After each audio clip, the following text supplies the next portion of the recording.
আমি সুদীপ্তা, এভি নিউজে আপনাদের সকলকে স্বাগত। প্রথমেই চোখ রাখবো নিউজ হেডলাইন্সে।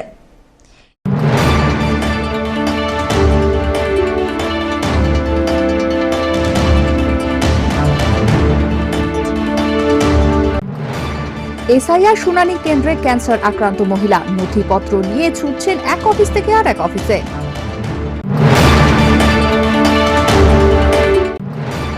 অসুস্থতার কারণে পৌঁছতে পারেননি হিয়ারিং সেন্টারে, তাই এবার দুয়ারে হিয়ারিং।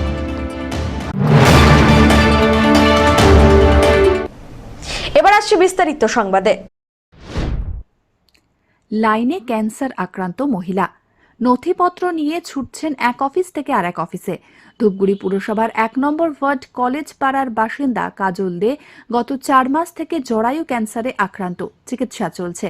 শারীরিক অসুস্থতা নিয়ে কনকনে ঠান্ডায় তাকে ছুটতে দেখা গেল এসআইআর শুনানি কেন্দ্র এবং সুসংহত শিশু বিকাশ প্রকল্প সেবা অফিসে। জানা গিয়েছে, কাজল দে সহ পরিবারের মোট ৬ সদস্যের নাম ২০০২ সালের ভোটার তালিকায় নেই। এসআইআর শুনানিতে ডাক পেয়েছেন তারা, সেই জন্য বাকি অন্যান্যদের মতো তিনিও ধূপগুড়ি রেগুলেটেড মার্কেটে এসআইআর শুনানি কেন্দ্রে প্রয়োজনীয় নথিপত্র নিয়ে লাইনে দাঁড়ান। তার নথি দেখে কমিশন সন্তুষ্ট হয়নি, সেই জন্য পরিবারের কারো নাম যদি অঙ্গনওয়াড়ি কেন্দ্রের রেকর্ডে থাকে তাহলে সেই শংসাপত্র নিয়ে তাকে আসতে বলা হয়। সেই জন্য অসুস্থ শরীরে ফের তাকে ছুটে যেতে হয় ধূপগুড়ি সুসংহত শিশু বিকাশ প্রকল্প সেবা অফিসে। সেখানেও তাকে দীর্ঘক্ষণ দাঁড়িয়ে থাকতে হয় লাইনে। দুশ্চিন্তা নিয়ে নির্বাচন কমিশনের বিরুদ্ধে হয়রানির অভিযোগ তুলে ক্যান্সার আক্রান্ত কাজল দে জানিয়েছেন, আমি ক্যান্সার আক্রান্ত, এতক্ষণ লাইনে দাঁড়াতে পারছি না, কোমর ব্যথা, সকাল থেকে ঘুরছি, এত কিছুর পর শেষমেশ কি হবে জানি না। শারীরিক অসুস্থতা সত্ত্বেও কেন কোনো বিশেষ ব্যবস্থা করেনি কমিশন, তাই তাদের বিরুদ্ধে তার অভিযোগ। এত কিছুর পরেও আদৌ তার নাম চূড়ান্ত ভোটার তালিকায় থাকবে কি না তা নিয়ে দুশ্চিন্তায় রয়েছেন তিনি এবং তার পরিবার। আমার শরীর, আমি ক্যান্সার ট্রিটমেন্ট করে এলাম শিলিগুড়ি মনির হাসপাতালে থেকে, জানো। তা আপনাকে কি ডাকা হয়েছে আজকে? হ্যাঁ, সেদিনে ডাকা হয়েছে। আমার কি কষ্ট হইতেছে। সকালে কখন আসছেন? সকালে 12টা বাজে। আপনার চিকিৎসা চলছে নাকি এখন? এখন আমার চিকিৎসা শেষ, আবার পরীক্ষা করতেছে, এমআরআই পরীক্ষা করে আবার রিপোর্ট দেখাতে গেছি। আপনাকে আসতে হচ্ছে এখন? হ্যাঁ। কষ্ট হচ্ছে না খুব? আমার কোমর ব্যথা হচ্ছে। 2000 লিস্টে নাম নেই? বাড়ি কোথায় আপনার? কলেজ করা 1 নম্বর ওয়ার্ড। বয়সের ভারে নুব্জ শরীর, চোখেও কম দেখেন, কানে শোনেন কম। কয়েক বছর ধরে শারীরিক কারণে বাড়ির বাইরে পা পড়েনি, কিন্তু টেনে আনলো সেই এসআইআর। হিয়ারিংয়ে ডাক পড়ায় নিতান্তই বাধ্য হয়ে অশক্ত শরীরে জলপাইগুড়ির বিডিও অফিসে ছুটে আসতে হয় মঙ্গলঘাট গ্রাম পঞ্চায়েতের রাখাল দেবীর বাসিন্দা শচীন্দ্রনাথ বর্মনকে। ছেলেদের কাঁধে ভর করে এলেন বৃদ্ধ। এই হয়রানি না হলেই ভালো হতো বলছে পরিবার। কাকে নিয়ে এসছেন? আমার বাবাকে নিয়ে এসেছি। হ্যাঁ, কিসের জন্য এসছেন? 2002 সালে এসআইআর যে হয়েছিল সেই ভোটার লিস্টের নাম ছিল না, ঠিক আছে, তার জন্যই ডেকেছি। আচ্ছা, ওনার বয়স কত হবে? ওনার বয়স 76। তো বলছি যে এই অসুস্থতা নিয়ে এলেন, এখন ডেকেছে, আসতে তো হবেই। আর সামনে বাড়িতে হলে ভালো হতো। বাড়িতে হলে ভালো হতো। তো বলছি বয়স্কদের জন্য আর কি বলছি। ওনার কি সমস্যা হয়েছে? বয়স হয়ে গেছে, এখন না চোখে কম দেখছে, কানে কম শুনছে। তো বলছি ওখানকার বিএলও জানে না এই আপনার বাবা যে এরকম? না, এগুলো তো যায় না। এগুলো তো অ্যাকচুয়ালি কাগজগুলো যখন নিয়ে যায় আমার মিসেস রিসিভ করেছে। বিএলও জানে না? এটা করলে ভালো হতো না, প্রশাসন যদি বাড়িতে বয়স্ক যারা অসুস্থ, বয়স্কদের জন্য বাড়িতে গিয়ে যে করতে পারে তার তো ভালোই হবে। পিনাকি শীলের রিপোর্ট।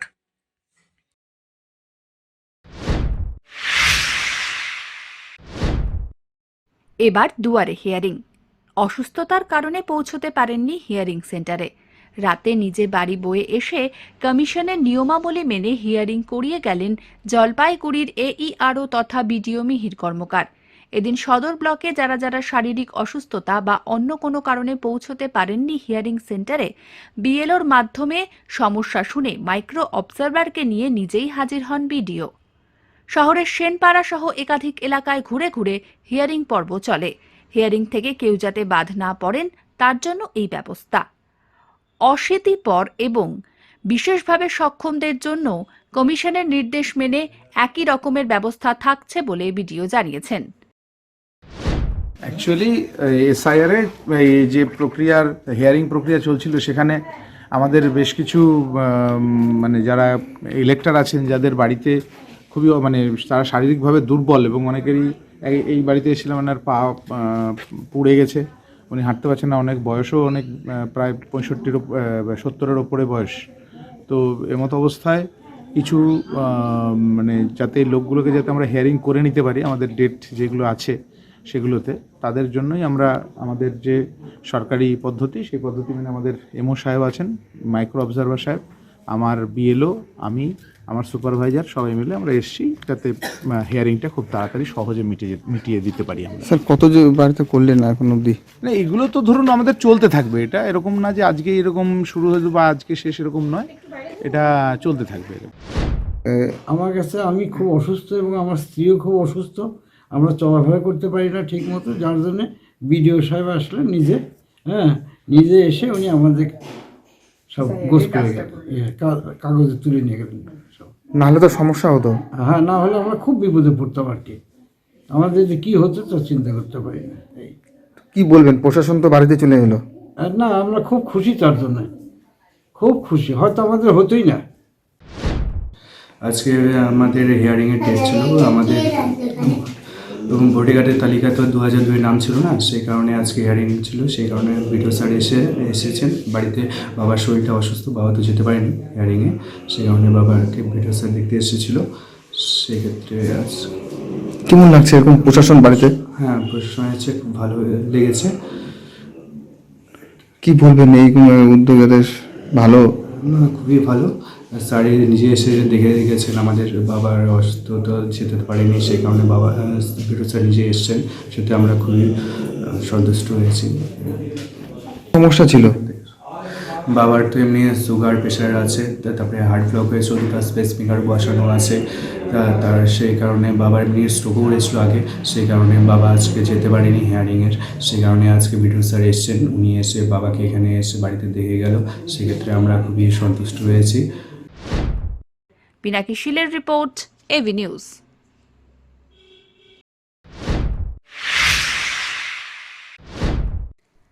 পাঁচ দিন পর বছর শেষে সূর্য দেখল জলপাইগুড়ি। কুয়াশা কাটলেও তাপমাত্রা নেমেছে 11.02 ডিগ্রি সেলসিয়াসে। গরম পোশাক, ধোয়া ওঠা চায়ের সঙ্গে সূর্যের উত্তাপ গায়ে মেখে 31 সকাল থেকে শীত সেলিব্রেশন জলপাইগুড়ির বাসিন্দাদের। কেমন লাগছে আজকের দিনটা বছর শেষে? হ্যাঁ, এই শীতের মৌসুমটা 5 দিন পর আজকে সূর্যর কিরণটা পাওয়া যাচ্ছে, খুবই ভালোই লাগছে। বছরের শেষের দিনটা আমাদের খুবই ভালো উপভোগ করছি। তবে একটু ঠান্ডা হালকা হাওয়া আছে, হাওয়াটার জন্য আর একটু মজাদার লাগছে। আজকে এতদিন পর রোদ উঠেছে, কেমন লাগছে? না, আজকে রোদ উঠেছে, আজকে ভালোই লাগছে। কয়েকদিন তো খুব খারাপ অবস্থা ছিল, কালকে তো তুষারপাতের মতো অবস্থা ছিল, খুব বাজে পরিস্থিতি ছিল। আজকে এই কদিন কেমন ছিল ওয়েদার? ভালো ছিল না, খুব খারাপ ছিল। ঠান্ডা, প্রচণ্ড ঠান্ডা ছিল এবং ঝিরঝির করে কুয়াশা পড়ছিল, এটা খুব অসহ্য হচ্ছে। আর আজকে রোদ উঠাতে খুব ভালোই লেগেছে। পিনাকি শীলের রিপোর্ট, এভি নিউজ।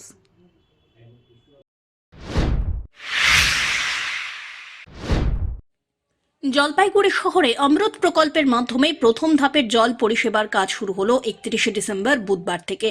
এখনই বাড়ি বাড়ি জল পরিষেবা দেওয়া হচ্ছে না। নতুন বছরের 15 ফেব্রুয়ারি থেকে জলপাইগুড়ি পুরসভার অধিকাংশ ওয়ার্ডে বাড়ি বাড়ি পানীয় জল পরিষেবা চালু হবে, এমনটাই দাবি পুরসভার। বুধবার 2 নম্বর ওয়ার্ডের রায়কতপাড়ায় পুরসভার জলের রিজার্ভারে এক অনুষ্ঠানের আয়োজন করা হয়। বিভিন্ন ওয়ার্ডের পুর প্রতিনিধিদের উপস্থিতিতে পুরপ্রধান অমৃত প্রকল্পের জলের উদ্বোধন করলেন। তিস্তা নদীর জল আধুনিক প্রযুক্তির মাধ্যমে তুলে সুকান্তনগরের অমৃত প্রকল্পের রিজার্ভে আনা হচ্ছে। এরপরে জলের পাইপের মাধ্যমে পুরসভার বিভিন্ন জলের ট্যাঙ্কে রিজার্ভে মজুত করা হবে, সেখান থেকে বিভিন্ন ওয়ার্ডে জল পৌঁছে দেওয়া হবে। পুরসভার দাবি, কয়েক বছর আগে অমৃত প্রকল্পের কাজ শুরু হয়েছে, জলের পাইপলাইন পাতা হয়েছে দীর্ঘদিন আগে, রিজার্ভে দীর্ঘদিন ধরেই ফেলে রাখা হয়েছে। যে জল আসছে সেই জলের বিশুদ্ধকরণ করতে হবে খড়গপুর আইআইটি থেকে জানানো হয়েছে এমনটাই। এই কারণে আপাতত জল পান করা যাবে না, জল সম্পূর্ণ বিশুদ্ধকরণ হওয়ার পর তা পান করা যাবে। এদিকে বিরোধীদের কটাক্ষ, ভোটের আগে সাধারণ মানুষকে দেখানোর জন্য এই সব কাজ হচ্ছে।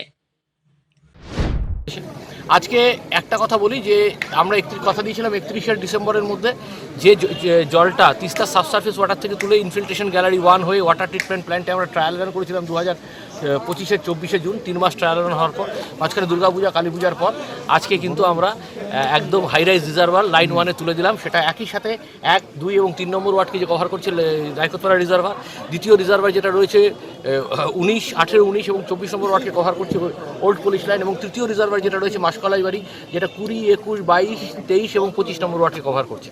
তার মানে বুঝতে পারছেন যে প্রায় অর্ধেক জলপাইগুড়ির কিন্তু আজকে লাইন 1 চার্জ, দুটো লাইন একসাথে কখনোই চার্জ করা যায় না। সেকেন্ড লাইন আমরা চার্জ করবো 15-20 দিন পরে, আমরা 20 জানুয়ারির মধ্যে।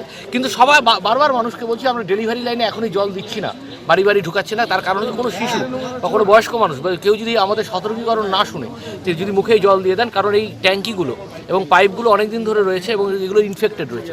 এই ডিসইনফেকশন প্রসিডিওরই খড়গপুর আইআইটি বলছেন যে কম করে 30 দিন, সেখানে আমরা এই পুরো প্রসিডিওরটাকে 45 দিন চালাবো, আরও 15 দিন। তার কারণ হচ্ছে টু অ্যাভয়েড এনি ডেঞ্জার, এটা হচ্ছে প্রিভেন্টিভ মেজার, এবং সেটা আমরা 15ই ফেব্রুয়ারি থেকে মানুষকে জল পান করতে দেবো।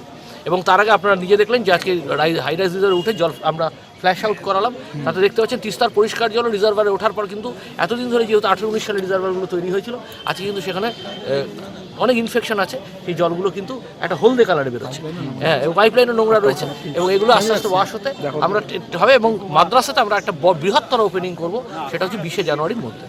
সেটা হচ্ছে ওইদিকে লাইন 1, যেটা লাইন 1-এর মধ্যে পড়ছে হচ্ছে আপনার পিডি ওমেন্স কলেজ রিজার্ভার, আপনার পড়ছে কদমতলার মাদ্রাসার রিজার্ভার, কদমতলার রিজার্ভার, আপনার পান্ডাপাড়ার রিজার্ভার, এবং 11 নম্বর ওয়ার্ডের ক্যানেলপাড়ের রিজার্ভার, ওইখানে আবার পাঁচটা রিজার্ভার। আজকে 3টা লাইন রিজার্ভার চার্জ হয়ে গেল এবং ওয়াটার ফ্ল্যাশ আউট হলো, আবার ওই 5টা হবে, এবং তারপরে 15ই ফেব্রুয়ারিকে আমরা একদম ফিক্সড ডেট রাখছি জল পান করার। বলছি চেয়ারম্যান সাহেব, এই জায়গা থেকেই তো বিরোধীরা প্রশ্ন তুলছে, বলছে যে এটা আজকে সব ফটোশ্যুট হচ্ছে, এটা ভোটের গিমিক হচ্ছে, এই জল আদতেও পাবে না। যদি জলপাইগুড়ি পৌরসভা 15ই ফেব্রুয়ারির মধ্যে আপনাদেরকে মানুষের বাড়িতে পৌঁছাতে না পারে, আমি সৈকত চ্যাটার্জি বলছি আমাদের ভোট দেওয়ার দরকার। আমি কথা বলছি বিরোধী মানে হচ্ছে এখন যারা বিরোধী এরা হচ্ছে নেগেটিভ মানসিকতা নিয়ে জন্মেছে, তাই জন্য দেখছেন এদের কোনো উন্নয়নও নাই, হ্যাঁ, এদের কোনো উপরে ওঠাও নাই, এদের উপরে ওঠা মানে হচ্ছে নিচের দিকে নামা।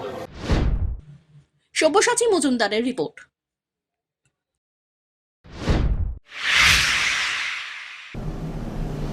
নিয়ে নিচ্ছে ছোট্ট একটি বিরতি, ফিরে আসছি বিরতির পর, সঙ্গে থাকুন।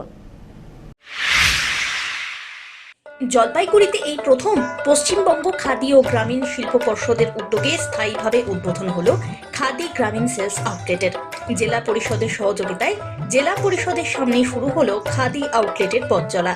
এখানে পাওয়া যাবে খাদির শাড়ি, মহিলা ও পুরুষদের রকমারি পোশাক, চুড়িদার, বাহারি শাড়ি, গামছা সহ নানা ধরনের পোশাক। এছাড়াও স্বনির্ভর গোষ্ঠীর মহিলাদের হাতে তৈরি করা খেজুরের গুড়, মধু, ঘি সহ বিভিন্ন খাদ্য সামগ্রী মিলবে স্টল থেকে। আউটলেট থেকে খাদির সামগ্রী সুলভ মূল্যে কিনতে পারবেন সকলে।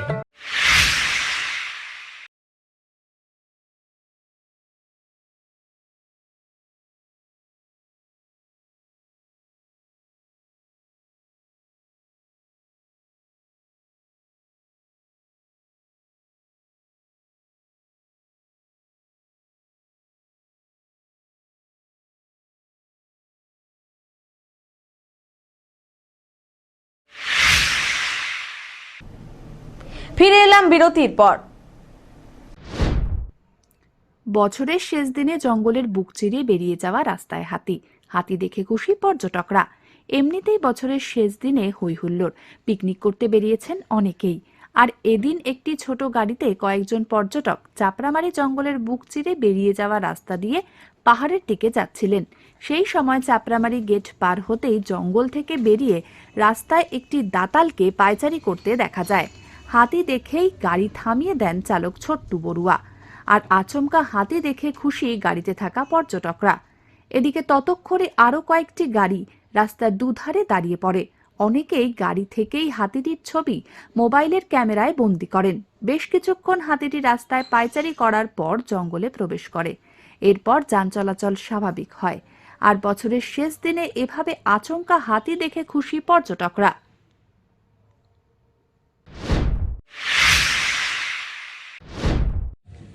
মেয়রের ওয়ার্ড অফিসের সামনে একটি মোবাইলের দোকানে দুঃসাহসিক চুরির ঘটনায় ব্যাপক চাঞ্চল্য ছড়ালো। জানা গিয়েছে, প্রতিদিনের মতো দোকান বন্ধ করে বাড়ি যান দোকানের মালিক, কিন্তু এদিন সকালে দোকান খুলতে এসে তিনি দেখেন দোকানের শাটার ভাঙা। সঙ্গে সঙ্গেই তিনি এনজেপি থানায় খবর নেন। খবর পেয়ে ঘটনাস্থলে ছুটে আসে এনজেপি থানার পুলিশ। দোকান খুলে দেখা যায় ভিতরে সবকিছু লণ্ডভণ্ড। প্রাথমিক তদন্তে জানা গিয়েছে আনুমানিক 13 থেকে 14 লক্ষ টাকার মোবাইল ফোন চুরি গিয়েছে। পাশাপাশি ক্যাশ বাক্সে থাকা নগদ অর্থ নিয়ে পালায় দুষ্কৃতীরা। দোকানে থাকা সিসিটিভি ফুটেজ খতিয়ে দেখে পুলিশ জানতে পারে ভোর 4:30 নাগাদ চুরির ঘটনা ঘটে। ফুটেজে প্রাথমিকভাবে একজন দুষ্কৃতীকে শনাক্ত করা সম্ভব হয়েছে বলে পুলিশ সূত্রে খবর। তবে পরপর এই ধরনের চুরির ঘটনায় আবারও শহরের নিরাপত্তা নিয়ে বড় প্রশ্ন উঠছে। घर में गए, हम चाबी लाए, दोनों ताला मारा हुआ था, बीच में टूटा हुआ था। तो हम बोले जो भैया लगता है रात में कुछ हमला हुआ है। तो भैया तुरंत सीसीटीवी फुटेज अंदर का चेक किया हुआ था, तो हमको बोला हाँ चोरी हुआ है, तुम जाके काउंसिलर ऑफिस में कंप्लेन करो। उसके बाद काउंसिलर ऑफिस में किए, काउंसिलर का क्या पहले तो सीसीटीवी फुटेज मतलब सीसीटीवी कैमरा भी है, तो हम सोचे यहाँ का कोई फुटेज आएगा तो भैया का कोई सुविधा होगा। ये तो उनको नहीं है, ये अपार्टमेंट का कोई किसी का ही लगता है फुटेज। क्या क्या सामान चोरी हुआ अभी तक? हम तो ज़्यादा से ज़्यादा देखिए मोबाइल ही चोरी हुआ, लगभग पकड़ लीजिए 40 से 45 पीस तो होगा, मेरा अंदाज कितना है अभी जानते नहीं पूरा पूरी। আচ্ছা, কখন সিসি ক্যামেরা যখন দেখা যাচ্ছে তখন কতবার ঘটনা কতজন ছিল? একজন ছিল, একজনই সম্পূর্ণ এই চুরির ঘটনাটিকে করেছে। কতটা ক্ষতি হয়েছে, কত পরিমাণ এখন মতো ক্ষতি হয়েছে দেখতে পাচ্ছেন? হিসাব করা হয়নি, হিসাব করলে বোঝা যাবে। যা ছিল মোবাইল সবই গেছে। পুলিশ কমপ্লেন করেছেন? 13-14 লাখ টাকা। হ্যাঁ 13-14 লাখ টাকা। 13-14 লাখ। দোকানটা এখন কতদিন ধরে আছে আপনারা? 1.5 বছর। মোবাইলই আছে, সিসিটিভি ক্যামেরা তো আছে। অমিত বণিকের রিপোর্ট।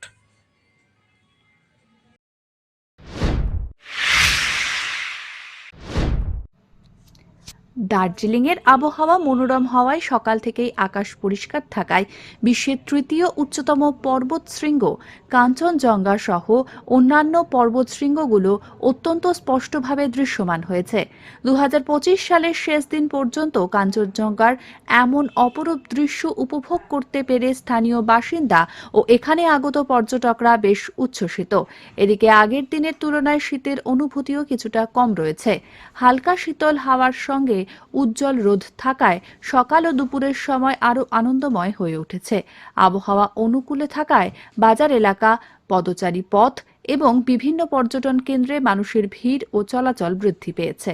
এমন আবহাওয়া বজায় থাকলে দার্জিলিং ভ্রমণে আসা পর্যটকদের জন্য ঘোরাঘুরি ও কাঞ্চনজঙ্ঘা দর্শনের ক্ষেত্রে এই সময়টিকে উপযুক্ত বলে মনে করা হচ্ছে। তবে তুষারপাতের সম্ভাবনা এখনও কম থাকায় কিছু পর্যটকদের মধ্যে হতাশা সৃষ্টি হয়েছে।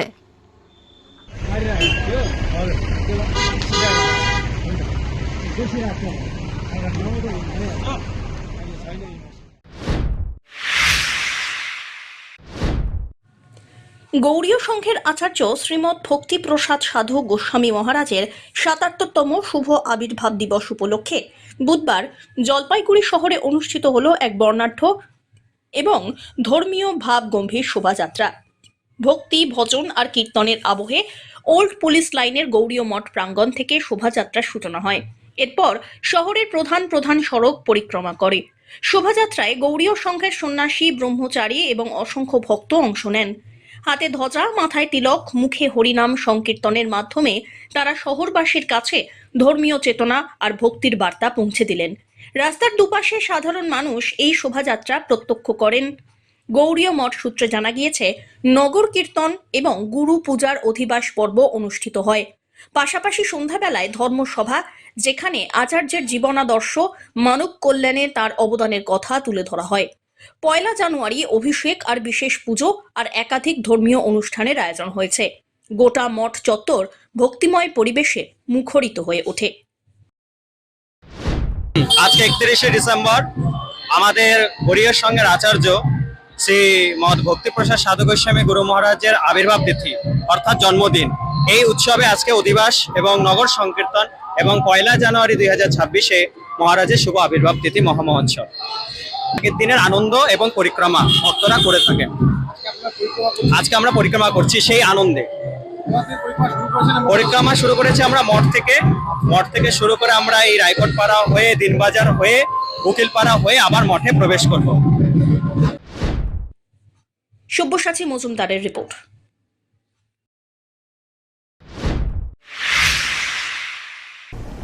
শেষ করবার আগে নিউজ হেডলাইন্স আরো একবার।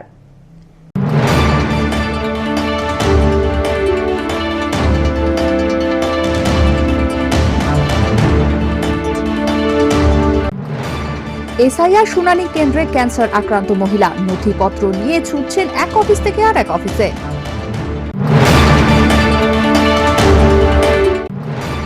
অসুস্থতার কারণে পৌঁছতে পারেননি হিয়ারিং সেন্টারে, তাই এবার দুয়ারে হিয়ারিং।